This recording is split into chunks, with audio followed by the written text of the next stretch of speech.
لیکن جب آپ اس ٹریک سے ہٹ گئے تو پھر میرے بھائی آپ بے لگام بڑھتے چلے جاؤ.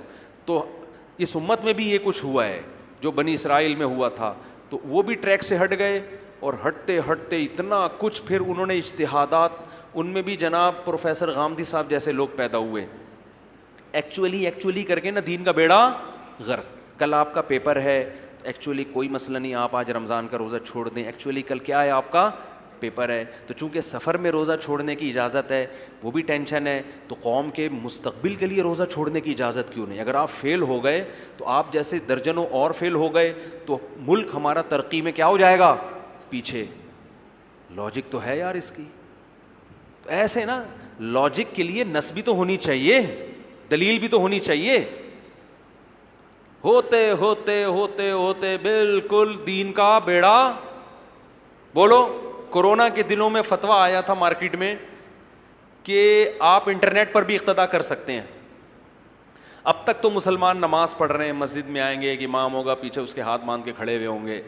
ٹیکنیکل اتنا کر دیا اسلام کو کہ امام صاحب الفلاحیہ میں نماز پڑھا رہے, آپ انٹرنیٹ پہ گھر میں کیا کر رہے ہیں.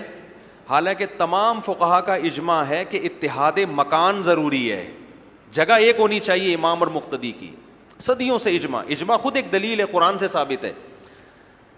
لیکن وہی ہوا, کسی نے بڑا زبردست اعتراض کیا کہ جناب پروفیسر غامدی صاحب آپ نے فتویٰ تو دے دیا, وہ لیکن یہ اسی ٹائپ کا حساب ہو گیا جو مرزا غلام احمد قادیانی نے ایک بات کی تھی, وہ میں بھی بتاتا ہوں آپ.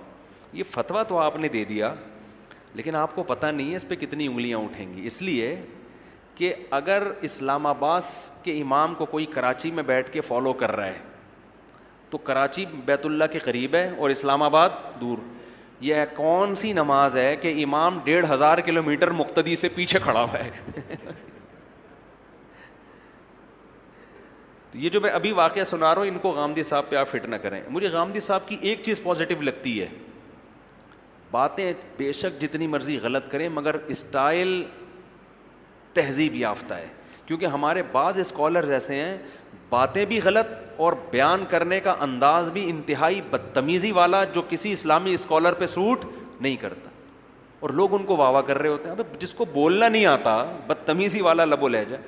غامدی صاحب کی یہ کوالٹی ہے, اتنی غلط بات کر رہے ہوتے ہیں کہ سامنے والا نا وہ سلگ جاتا ہے. بعض دفعہ ہوتا ہے یار ایسی, اتنی الٹی بات کرتے ہیں آدمی کانپ رہا ہوتا ہے مگر وہ مسکرا رہے ہوتے ہیں, ان کو غصہ نہیں آتا, ان کو غصہ نہیں. یہ بہرحال ایک کوالٹی ہے یہ, اور یہ میں کہتا ہوں سب میں ہونی چاہیے. ڈیبیٹ کے وقت آپ پہ غصہ نہیں آنا چاہیے, دلائل کے انبار لگا دو لیکن غصہ نہ. یہ چیز غامدی صاحب سے یقیناً سیکھنے کی ہے. تو وہ ایک مرزا غلام احمد قادیانی, تھوڑا سا فریش بھی ہو جائیں گے نا آپ لوگ. مولانا عطاء اللہ شاہ بخاری رحمۃ اللہ علیہ تھے غالباً, ان کا مناظرہ ہو رہا تھا کسی قادیانی کے ساتھ. یہ قادیانی جو ہے نا, مرزا غلام احمد قادیانی کو عیسیٰ علیہ السلام بھی مانتے ہیں کہ یہ وہی مسیح موعود ہیں. تو انہوں نے کہا کہ دیکھو حضرت عیسیٰ علیہ السلام کا تو معجزہ تھا کہ وہ ماں کی گود میں بولے تھے. تو اس نے کہا ہمارے جو حضرت تھے نا وہ ماں کے پیٹ میں بولے تھے. میں نے بتایا نا جھوٹ کی ٹانگیں نہیں ہوتی, سچے میں جھوٹے میں بڑا فرق ہوتا ہے.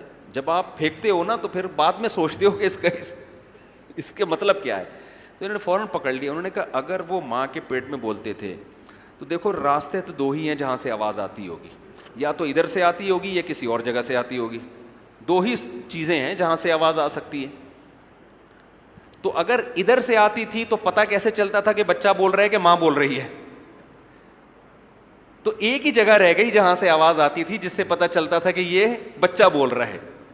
تو یہ کیسے پیغمبر ہیں جو وہاں سے بول رہے ہیں؟ سمجھ رہے؟ یہ کون سا پیغمبر ہے بھائی؟ جب بولتا ہے تو آواز کہاں سے آتی ہے؟ وہاں سے آتی ہے جہاں سے وضو ٹوٹ جاتا ہے آواز آنے سے. تو وہ شرمندہ ہو گیا, وہ نا شرمندہ ہو گیا کہ یار میں کیا کہہ دیا میں نے.